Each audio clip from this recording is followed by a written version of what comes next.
김정은 사망보다 엄청난 일이 벌어졌다. 네. 어떤 내용인지 너무 궁금해서 미리 살짝 봤는데 인사에 대해서 이런 평가를 내놓더라고요. 이 외교 안보 라인 인사가 단행이 됐는데 네. 그거에 대해서 지금 김정은 사망보다 엄청난 일이라고 보시는 거예요? 네. 이제 헤드라인이 나와야죠. 그러니까 헤드라인은 이제 어테이션 효과라고 보시면 될 것 같습니다. 그래서 방금 우리 이제 MC님께서도 막 이렇게 눈이 동그래져서 저한테 문의를 주시잖아요. 그것처럼 지금 이번에 그 외교 안보 라인 인사를 단행했는데 이 부분이 우리 시장에 미치는 영향 이런 부분을 좀 더 오늘 이제 분석을 해드리도록 할게요. 지금 안보투톱에 이제 북한 통을 이제 전격적으로 기용을 했습니다. 근데 우리가 전혀 생각하지 못했던 그런 내용이라는 거죠. 네. 그게 시장에 미치는 영향 그리고 어제 시간회에서 뭐 관련주들이 좀 막 급등이 나오는 양상이 좀 전개됐거든요. 그래서 정부에서 이제 남북 관계에 대해서 총력전을 벌이고 있습니다. 그럼 인사 내용을 좀 보시면 국정원장의 박지원 민생당 의원이 깜짝 내정이 됐습니다. 이건 뭐 전혀 생각하지 못했던 그런 부분이죠. 물론 뭐 이 징후는 어느 정도 나타나긴 했는데 일단 뭐 상당히 좀 깜짝 발탁이고 통일부 장관의 이인영 더민주 의원이 내정이 됐어요.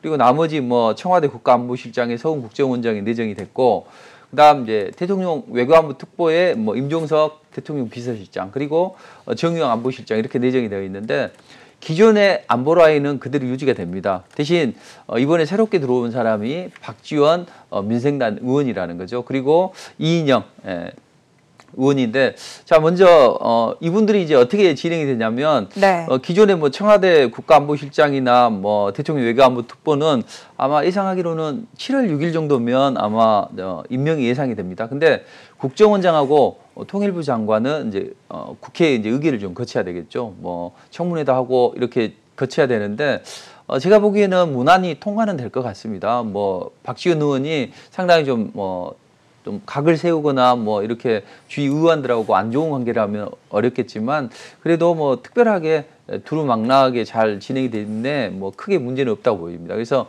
이 얼굴들을 보시면 이 분들 중에서 제가 이번에 그 특별하게 이 외교 안보 라인 교체된 걸 이야기를 하는 것은 뭐 정치적인 성향이나 이런 부분은 전혀 배제되고 순수하게 이 외교 안보 라인의 교체가 시장에 미치는 영향이 어떤 것인가 이제 그런 관점에서 저는 보는 거예요. 네. 근데 그 박지원 국정원장 내정자하고 그다음에 이번에 그 임종석 비서실장이 외교안보 특보에 이제 임명이 됐잖아요.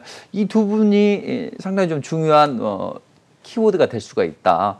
먼저 박지원 국정원장 이제 깜찍 발탁에 대해서 간단하게 좀 말씀드리면 이번에 이제 SNS에다 이런 이야기를 올렸어요. 뭐 앞으로 정치의 정자도 입에 꺼내지 않겠다. 이번에 낙선된 이후에 이제 많이 뭐 SNS 활동을 하잖아요. 근데 정치의 정자도 꺼내지 않겠다. 국가와 민족 그리고 대통령에게 충성을 다하겠다. 뭐 이런 이야기를 했었거든요. 근데 박지원 의원이 발탁이 된 것은 DJ 정부 때, 그리고 2000년도 6.15 때 남북 정상회담을 성사시켰잖아요. 그리고 이제 줄곧 대북통으로 불리는 그런 움직임이 나왔는데 그래도 좀 우리가 인정해 줄 건 인정해야 된다. 어떤 혁혁한 공을 세우기는 했어요. 그리고 지금 갑자기 왜 박지원 의원이 깜짝 발탁이 됐을까 이렇게 보면 지금 우리 한라인이 대부분은 다 단절이 됐습니다. 그런데 유일하게 남은 게 국정원하고 북한의 통일전선부하고 이 한라인은 남아있다는 거죠. 이 한라인을 끊긴 것을 끊기지 않게 하고 소통할 수 있는 적임자가 누구냐 이런 관점에서 보면 역시 박지원 의원이다 이렇게 이제 판단을 하는 것 같습니다. 박지원 의원이 기존에 뭐 이낙연 총리가 이제 뭐 대선 출마하려고 하잖아요. 근데 네. 그때 뭐 호남 총리론 또는 뭐 탕평 인사 이것 때문에 아마 국무총리로도 뭐 내정 이야기가 됐었거든요. 근데 그때 아마 이제 대북 소시통이고 정통하게 사람이기 때문에 기용을 하려고 하지 않았나 이제 이런 생각이 드는 거거든요. 근데 과연 이제 이 인사에 대해서 북한은 이제 어떤 입장을 보일 것인가 뭐 이게 이제 우리가 좀 관심사인데 아마도 작년 8월 달이었을 거예요. 강원도 통천에서 북한이 미사일 발사할 때 이때 좀 이제 박지원 의원이 좀 안 좋게 좀 이야기를 했었거든요. 그러니까 북한에서 이제 난리였죠. 뭐 6.15 이 남북 정상회담 성사시킨 게 당신 때문이지 않냐? 당신 때문이지 않냐? 뭐 입에 뭐 설득 낀 혀로 뭐 혓바닥 놀리지 마라 이렇게 좀 강한 어조로 이야기를 했거든요. 그만큼 이제 뭐 항상 꽃길만은 걸 수는 없을 겁니다. 다만 그 어떤 사람보다는 북한하고 상당히 좀 긴밀한 협약 관계를 펼친다는 측면에서는 네. 저는 긍정적으로 보고 있습니다. 아. 제 개인적으로 이제 이 분을 만났을 때 보면 처음 만났을 때 저한테 자기가 웃으면서 이렇게 인사를 하더라고요. 그래서 아, 주식을 하신가? 이제 저는 이렇게 생각을 했는데 상당히 좀 온화한 편이지만 그래도 상당히 좀 정치적으로 보면 수싸움도 능하고 또 약간 뭐 공격적인 성향보다는 뭔가 치밀하게 계산하는 측면이 있기 때문에 저는 긍정적으로 보고 있습니다. 알겠습니다. 네. 이번 이 박지원 전 의원의 인사를 두고 뭐 여권도 놀랐다라는 반응들이 나오고 있는데 말씀해주신 대로 시간의 거래에서 뭐 대북 관련주가 이 인사 있고 나서 급등하는 모습을 보이기도 했습니다. 박지원 전 의원이 어떤 인물인지 좀 우리가 알아볼 필요도 있을 것 같은데요. 그렇죠. 아마도 그 대북주들이 올라갔다는 것은 아마 박지원 의원 때문에 올라가지 않나 싶습니다. 그래서 제가 오늘은 좀 어떤 한 인물에 대해서나 이거보다는 외교 안보 라인의 이 교체가 시장에 미치는 영향, 그리고 앞으로 이제 투자자들이 보면 대북주나 뭐 이런 테마주들 좋아하잖아요. 이제 그런 측면에서 보면 뭐 박지원 의원은 뭐 정치 구단이다, 깨돌이다, 뭐 또는 뭐 족식계다, 뭐 이런 이야기를 많이 하거든요. 그만큼 정치에 대해서 잘 이해를 하고 또 쪽집게처럼 잘 찝는다, 이제 그런 닉네임이 있는데, 이분이 이제 처음에 LG 상사를 거쳐서 동서양행을 거쳐서 이제 미국에서 가발하고 피혁 사업을 했거든요. 이때 돈을 좀 많이 벌었어요. 그래서 재미 사업가였는데 그때 김대중 DJ가 도미했었잖아요. 이때 생활비를 대줬다. 뭐 그래서 이제 DJ가 정계에 복귀하고 다시 불러들여서 뭐 비서실장도 하고 문화부 장관도 하고 그다음에 이제 대통령 비서실장까지 진행을 한 그런 이제 DJ 신복인데, 이분이 이제 좀 눈도 안 좋았잖아요. 눈도 한쪽 보면 좀 이상하거든요. 가까이서 보면 좀 눈이 한쪽이 뭐 실명을 돼서 약간 이상해요. 근데 이때 대북 송금 사건 때 이제 알선수수죄로 한 150억을 받았다, 이거 때문에 이제 좀 문제가 됐었는데, 이 부분은 무죄였지만 나머지 죄들은 있어서 이제 3년을 선고받아서 이제 했었는데, 그때 이제 우리 노무현 대통령이 사면을 해줬거든요. 그때 우리 민정수석이 누구였냐? 바로 우리 대통령이었습니다. 문 대통령이었거든요. 근데 이제 문 대통령하고는 사이가 그닥 좋지는 않아요. 왜냐하면 약간 반목의 역사가 있거든요. 그때 그 이인영, 그다음 박지원, 그다음 우리 문 대통령님, 이 세 분이 이제 새정치 국민의 이제 당권 대전 놓고 경합을 벌였었는데, 그때 이제 우리 대통령이 이제 이겼었는데, 약간 뭐 그 이후로도 이제 더민주 쪽에서 탈당을 하고, 그다음 저 국민의당 등을 이제 안철수 의원하고 했었잖아요. 그때 국민의당을 사실상으로 이제 주도를 하면서 우리 이제 현 정권하고 약간 좀 반목의 시간을 좀 가졌었는데, 근데 최근에 그 특별한 일이 있었어요. 한참 김여정이 날선 공방했었잖아요. 네. 김정은이 이름으로 하는 게 아니라 김여정이 이제 전면에 나서면서 대남 공세를 이어갈 때, 이때 이제 뭐 각 중요한 분들이 이제 모여서 회의를 했었잖아요. 이때 아마 이 박지원 의원이 또 이제 초대가 됐었어요. 그래서 저는 그때부터 이제 뭔가 좀 변화가 조짐이 있지 않냐 이제 이렇게 했는데, 이분이 SNS에다 막 그런 이야기를 했었거든요. 뭐 강적들 녹화 방송도 취소하고 또 덕회에서 뭐 인터뷰도 거절하고 했다. 그다음에 이제 최근에 7월 3일 같은 경우에는 여의도에서 뭐 열심히 운동을 하고 했는데 오늘 비가 오니까 집에 간다. 근데 오늘은 뭐 좋은 일이 있을 것 같다. 뭐 이런 이야기를 한 것을 보면 네. 기존에부터 어느 정도 내정이 되어 있었고 이야기는 됐던 것 같습니다. 근데 이 인물이 상당히 좀 중요하고, 그다음에 이제 임종석 의원도 우리가 좀 잘 살펴볼 필요가 있는데, 이분은 이제 전대협 상기의장이었거든요. 근데 그런 명함에 비해서 정치적인 성과는 좀 초라했습니다. 근데 한때 그 박원순 시장의 어떤 비서실장으로 하면서 이제 서울 정무부 시장까지 했잖아요. 그러다가 그때 이제 우리 문재인 대통령하고 상당히 좀 또 서로 뭐 경합을 벌이고 하면서 뭐 인신공격도 하고 막 그랬었거든요. 근데 우리 문재인 대통령이 좀 상호 철회를 해서 이분을 이제 정치 캠프에다가 비서실장으로 이제 했었죠. 그러면서 이제 대통령 비서실장까지 했는데, 이 부분보다는 저는 중요하게 보는 게 뭐냐면 경문협, 예, 그러니까 남북경제문화협력재단, 처음에 2004년도에 이사장을 했었거든요. 이게 어떤 조직이냐면 그 베른 협약에 의해서 북한의 내용을 우리가 방송을 하잖아요. 그럼 이것을 송금을 해주는 그런 역할을 했던 그런 재단이었습니다. 근데 이게 뭐 2008년도 박양사 씨 사건 때문에 이제 그게 중단이 됐었고 이 돈을 이제 공탁을 했다가 작년도 4월 달에 이제 재공탁을 하는 그런 움직임이 나왔는데 뭐 신문 같은 데도 보면 이 이야기가 나와요. 뭔가 임종석 의원이 역할을 하는 것은 어떤 정부 차원보다는 민간 차원에서 뭔가 주도를 할 수 있는 그런 움직이지 않는가 그런 이야기를 했었거든요. 그래서 네. 뭐 두 사람이 뭔가 중요한 역할을 할 것으로 예상이 됩니다. 이번 인사가 남북 관계에 어떤 영향을 미치게 될지 우리 주식 투자자분들이 가장 궁금해하시는 건 아무래도 그 영향에 대한 부분인 것 그렇죠. 같아요. 오늘 뭐 종목 상담 들어온 종목들의 리스트를 보니까 대북 관련주 들고 계신 분들도 굉장히 많이 상담을 보내주셨던데 이번 인사가 좀 어떤 영향을 미치게 될까요? 일단 일시적으로 한번 영향을 미치고 또 시간이 좀 뭔가 숨고르기가 나올 거예요. 그리고 나서 다시 한번 이제 좀 어떤 테마 쪽이나 이런 쪽으로 영향을 미칠 수 있다. 저는 이렇게 보고 있거든요. 어차피 지금 미국에서는 이제 11월 달에 대선이 되잖아요. 그러면 보통 10월 달 정도에는 이 판세를 뒤집기 위해서 옥토버 서프라이즈가 진행이 됩니다. 그러니까 11월 달에 뭔가 표심을 이끌기 위해서 대형 이벤트를 10월 달에 진행을 하는 거죠. 근데 트럼프가 사실은 지금 궁지에 많이 몰려 있잖아요. 네. 상당히 좀 어려운 그런 상황인데 그 상황에서 우리 문 대통령도 그런 이야기를 했었어요. 자, 우리가 미 대선 전에 3차 북미 회담이 진행이 돼야 되는 게 맞지 않냐 이런 이야기를 했었거든요. 그리고 존 볼턴도 그런 이야기를 했었죠. 11월 전에 아마도 내가 판단하기로는 옥토버 서프라이즈가 나올 것이다. 뭐 이런 이야기를 했었거든요. 제가 이제 예상하는 딜은 이런 식으로 전개가 될 것 같아요.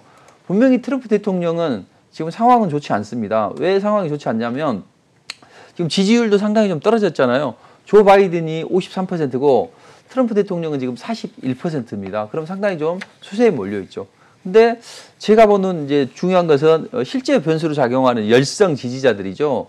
이 부분이 조 바이든은 27%인데 트럼프는 50%예요. 그럼 트럼프 대통령은 마지막 그래도 뭔가 이 판세를 잘 뒤집을 수만 있다면 충분히 뭐 역전도 가능하다 이제 이렇게 보고 있거든요. 근데 지금 트럼프 대통령의 상황이 상당히 좀 좋지 않는 게 뭐 그것뿐만이 아니라 여러 가지가 있습니다. 그 러시아가 개헌을 했잖아요. 그러면 푸틴이 84세까지도 장기 집권이 가능합니다. 왜냐하면 이번에 개헌하는 게 이전에 대통령직 수행 횟수는 이번 제외를 한다, 백지화한다 이런 이야기를 했어요. 그러면 기존에 3년이면 금지됐거든요. 그러면 앞으로 또 앞으로 한 두세 번 정도는 더 할 수 있기 때문에 아마 푸틴이 적극적으로 할 겁니다. 근데 이번에 푸틴이 강조했던 부분이 뭐냐면 강한 러시아 그리고 잘 먹고 사는 러시아를 이야기를 했어요.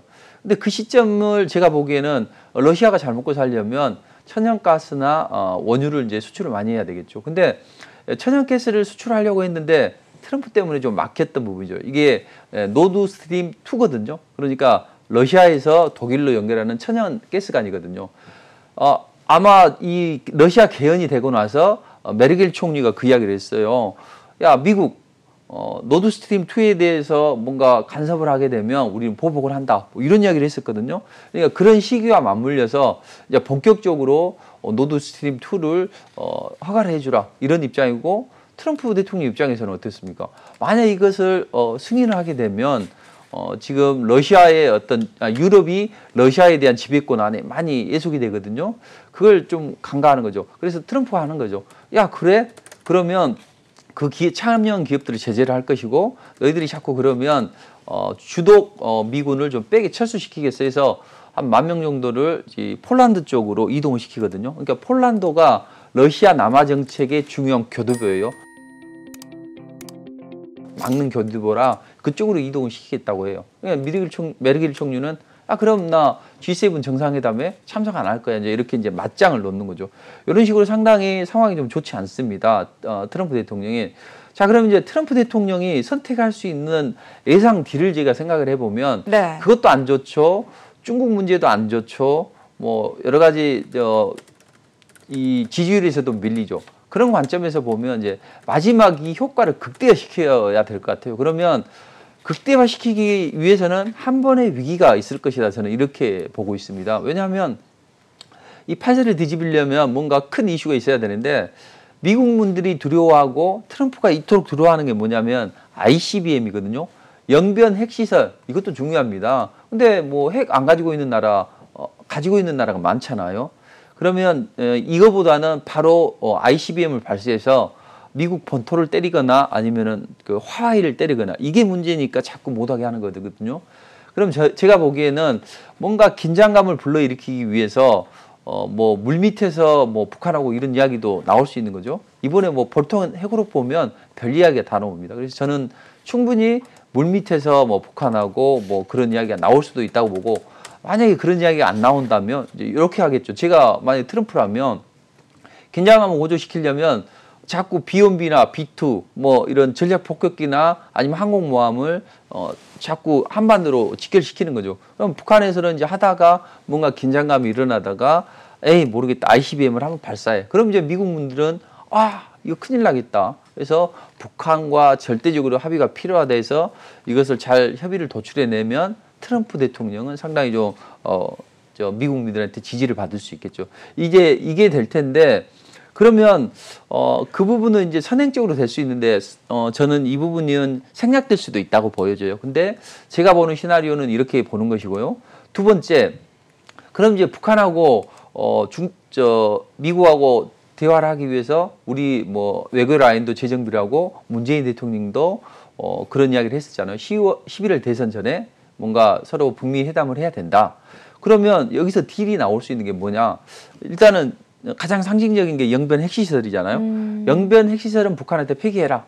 대신 우리가 제재에 대해서는 30%만 해제를 해주겠다. 근데 너희들 보니까 약속을 안 지켜 지난번에. 그러면 이제 스냅백 조항을 넣는 거죠. 야, 너희 만약에 이거 안 지키면 이 부분에 대해서는 다시 원상복귀된다.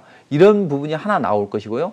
또 하나는 약간 좀 이게 좀 현실적이긴 한데, 만약에 가만히 놔두면 안 될 것 같으니까 이제 북한에서 이런 입장을 보일 거예요. 자, 그러면 북한은 핵무기는 그렇게 보유를 해라. 대신 우리에게 가장 문제가 되는 게 장거리 미사일이잖아요.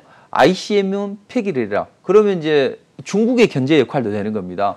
중국의 턱 앞에 코앞에 이 핵을 보유한 나라가 있어. 이게 나중에 친미 쪽으로 돌아서게 되면 중국은 상당히 괴로운 거죠. 특히 중국은요, 지금 해군력이 어마어마하게 강합니다. 해군력으로 보면, 규모면에서 보면 미군을 넘어섰다는 그런 평가가 있어요. 근데 이제 기술력에서도 상당히 좀 근접하고 있어요. 어떻게 됐냐면, 해군력에서 가장 중요한 게 항공모함이잖아요. 근데 항공모함에서 기존에 이제 전투기들이 날아가는 그 방법이 있죠. 그게 선미에서 보면 이렇게 한 15도 정도 기울어져 있거든요.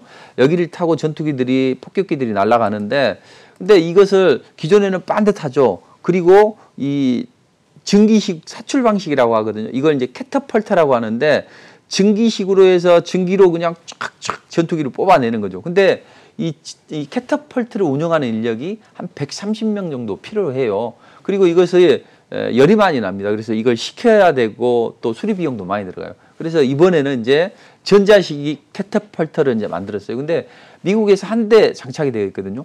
근데 그것을 프랑스에도 없고 영국에도 없는 것을 중국이 이번에 건조하는데 떡 전자식 캐터펄트를 장착을 할 것 같은 그런 항공모함을 만드는 거죠.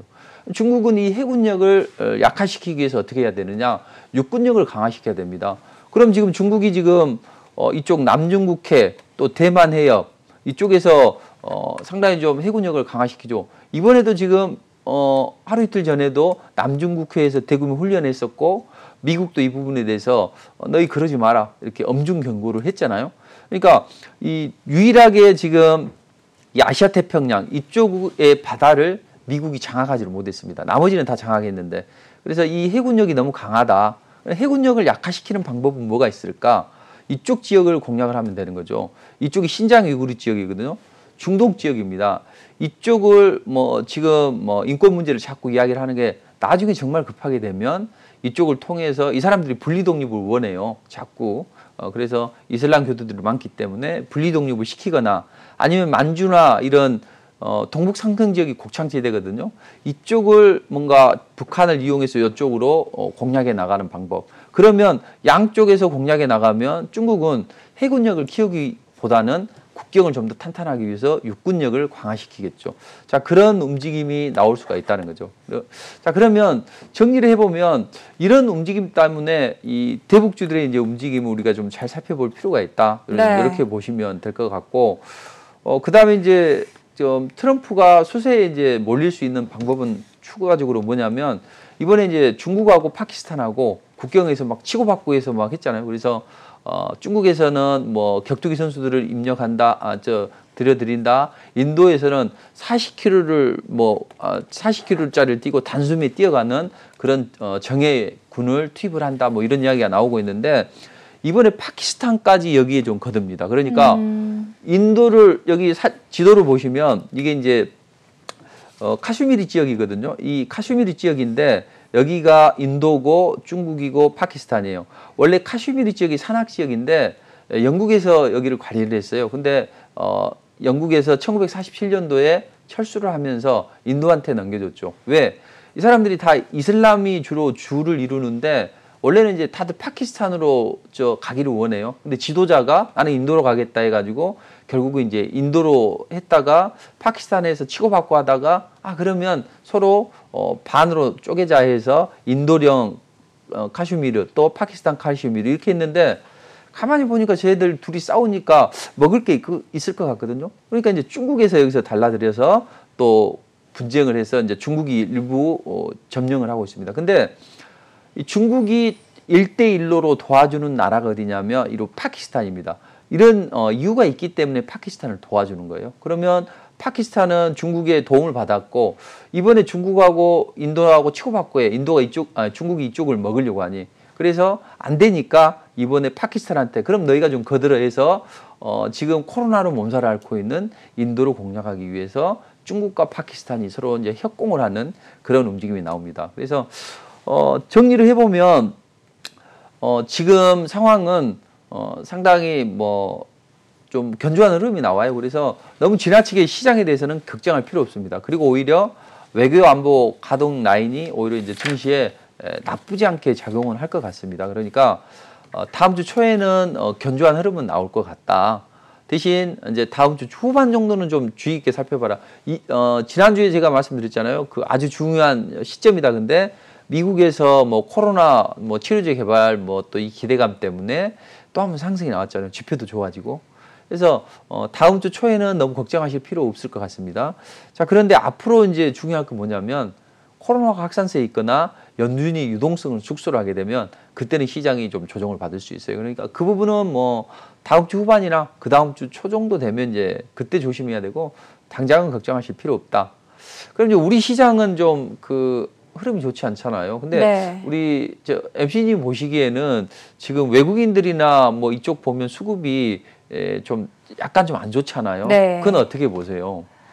외국인들이 좀 약간 우리 시장을 좀 매도를 할 것 같습니까? 아니면 여기 보니까 외국인 매도세에 주의하라고 써 있는 걸 보니까 앞으로 좀 매도가 이어질 것으로 보시는 것 같은데 맞나요? 네, 그렇죠. 아니 이제 우리가 주의는 좀 해야 될 것 네. 같아요.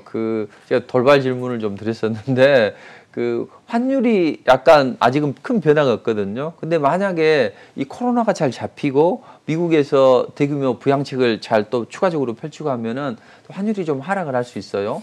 달러가 많이 풀리기 때문에. 그래서 이 달러 부분을 달러가 하락을 했을 때 외국인들은 수급이 약간 변화가 있을 수 있습니다. 그래서 만약에 일시적으로 이 흐름이 좋아졌다가 만약에 또 긴장감 고조시키기 위해서 경색이 되면 이제 환율이 또 튈 수 있거든요. 그러니까 최근에는 외국인들이 약간 환율이 일정한 레인지에서 움직이니까 크게 매도는 안 하지만 이 외국인들이 환율에 따른 외국인의 움직임을 좀 잘 봐야 되고 문제는 우리 시청자분들이 금융투자의 대량 매도를 잘 보셔야 돼요. 이쪽이 자꾸 좀 시장에 대해 두려움을 느끼는 것 같아요. 그리고 미국도 보고 코로나가 약간 좀 확산이 된다 그러면 자꾸 매도를 하거든요. 이번에 지난주 주말에 살짝 매수를 했어요. 그것은 SK 바이오팜 매수 못한 물량을 잡기 위해서 일시적으로 매수했지만 또 다시 또 매도로 또 반전하잖아요. 그러니까 미국이 올라가는데 우리는 자꾸 못 올라가고 외국인 기관 매도가 나온다는 거죠. 그래서 단기적으로 그런 움직임이 잘 나오는가를 지켜보면 좋을 것 같고, 네. 이제 뭐 저 예전에는 삼성전자에 대해서 좀 안 좋게 이야기를 했잖아요. 근데 지금은 이제 만약에 반도체 투톱이 빠지면 그때는 뭐 저점 매수를 좀 해도 될 것 같습니다. 그래서 반도체 대형주들은 뭐 하락을 하게 되면 그때는 저가 매수로 접근할 수 있고, 그다음에 그럼 이제 반도체 IT 뭐 소부장 관련주들 있잖아요.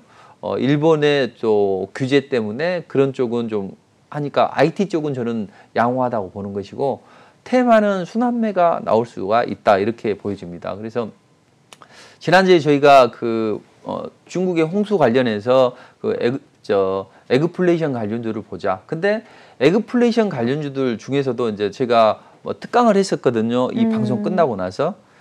그때 제가 대북주, 농업주를 보자. 왜냐하면 물론 철도주도 좋지만 이 복합 테마다. 그러니까 에그플레이션 관련주가 농업주잖아요. 얘네들도 또 대북주로 엮이잖아요. 그러니까 차라리 에그플레이션 관련주이면서 대북주이면서 이런 이 농업주를 잘 보자 그렇게 말씀드렸는데, 이제 어제 시간에서 올라갔던 게 바로 이제 농업주였어요. 네. 그러니까 철도주들은 조금 올라갔는데 농업주들은 좀 더 강하게 올라갔다는 거죠. 그러니까 앞으로는 이 두 가지 복합 테마가 좋습니다. 이쪽을 좀 집중적으로 보시고, 이제 사실은 저 특강 때는 이제 종목도 제가 제시를 해드렸었는데, 오늘 또 뭐 제가 오늘 이야기 해드리는 이런 테마 중에서 종목도 이제 제시를 좀 해드리고 또 다른 테마도 좀 해드릴 거예요. 근데 아마도 이제 농업주들을 잘 보고 철도주들도 잘 봐야 되는 게, 중국이나 러시아에서는 이제 유엔 안보리에서 야 북한 제재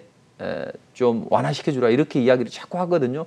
이게 뭐냐면 우리 정부의 신북방 정책과 맞물려서 유라시아 횡단철도를 진행을 하려고 하는 그런 움직임이에요. 그러면 철도주들은 여전히 강세고, 저는 대북주는 김정은이나 아니면 김여정이가 어떤 이야기를 해도 악재에는 민감하고 호재에는 호재에 민감하고 악재에는 둔감한 그런 상황이었거든요. 그러니까 저는 대북주들의 움직임을 좀 잘 보면서 이제 다음 주에는 뭐 기타 테마주들을 좀 잘 보시면 좋겠다. 왜냐하면 정부에서 이제 법을 바꿨어요. 그래서 자율주행차 레벨 3 단계를 이제 출시하고 판매할 수 있다. 이 기대감 때문에 자율주행 관련주들의 움직임도 한번 눈여겨보면 좋고, 그다음에 제가 뭐 다음 주나 또 한 1, 2주 정도 후에나 신공항에 대해서 집중적으로 한번 분석을 해드리도록 하겠습니다. 근데 신공항이 현 정부의 북방 정책의 어떤 교두보거든요. 근데 이번에 대구